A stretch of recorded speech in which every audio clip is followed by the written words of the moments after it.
जय श्री श्याम। आज हम सुनेंगे भगवान श्री कृष्ण और उनसे जुड़ी हुई एक कथा। महाभारत युद्ध की समाप्ति के बाद जब युधिष्ठिर का राज तिलक हो रहा था, तब कौरवों की माता गंधारी ने महाभारत युद्ध के लिए श्री कृष्ण को दोषी ठहराते हुए श्राप दिया कि जिस प्रकार कौरवों के वंश का नाश हुआ, ठीक उसी प्रकार यदुवंश का भी नाश होगा। गंधारी के श्राप से विनाश काल आने के कारण श्री कृष्ण द्वारिका लौटकर यदुवंशियों को लेकर प्रयास क्षेत्र में आ गए थे। यदुवंशी अपने साथ अन्न भंडार भी ले आए थे। कृष्ण ने ब्राह्मणों को अन्न दान देकर यदुवंशियों को मृत्यु का इंतजार करने का आदेश दिया।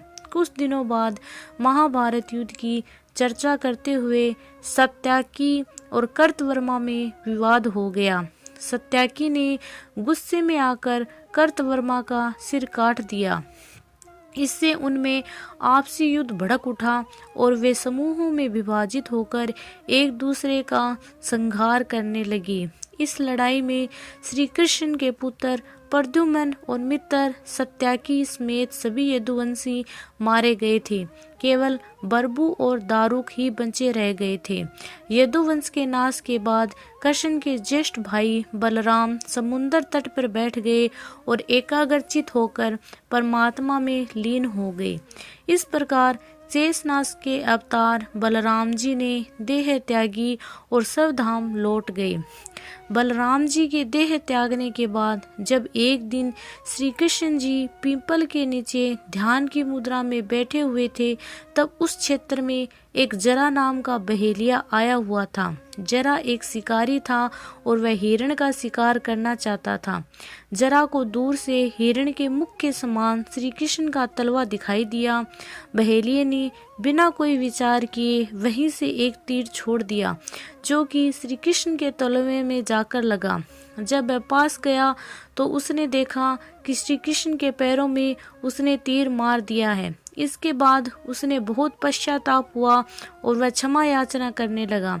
तब श्री कृष्ण ने बहेलिये से कहा कि जरा तू डर मत, तूने मेरे मन का काम किया है। अब तू मेरी आज्ञा से स्वर्ग लोक प्राप्त करेगा।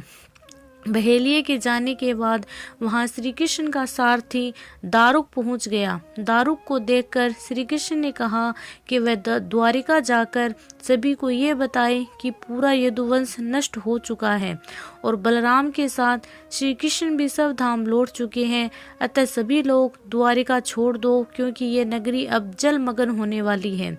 मेरी माता पिता और सभी प्रियजन इंद्रप्रस्थ होकर चले जाएं। ये संदेश लेकर दारुक वहां से चला गया। इसके बाद उस क्षेत्र में सभी देवता और स्वर्ग के अप्सराएं, यक्ष, किन्नर, गंधर्व आदि आए और उन्होंने श्री कृष्ण की आराधना की। आराधना के बाद श्री कृष्ण ने अपने नेत्र बंद कर लिए और वे से शरीर ही अपने धाम को लौट गए। श्रीमद् भागवत के अनुसार जब श्री कृष्ण और बलराम के सब धाम गमन की सूचना उनके प्रियजनों तक पहुंची, तो उन्होंने भी इस दुख से प्राण त्याग दिए। देवकी, रोहिणी, वासुदेव, बलराम जी की पत्नियां, श्री कृष्ण की पटरानियां आदि सभी ने शरीर त्याग दिए। इसके बाद अर्जुन ने यदुवंश के निमित्त पिंडदान और श्राद्ध आदि संस्कार किए। इन संस्कारों के बाद यदुवंश के बचे हुए लोगों को लेकर अर्जुन इंद्रप्रस्थ लौट आए। इसके बाद श्री कृष्ण के निवास स्थान को छोड़कर शेष द्वारिका समुद्र में डूब गई। श्री कृष्ण के सब धाम लौटने की सूचना पाकर सभी पांडवों ने भी हिमालय की ओर यात्रा प्रारंभ कर दी। इसी यात्रा में ही एक एक करके पांडव शरीर का त्याग करते गए।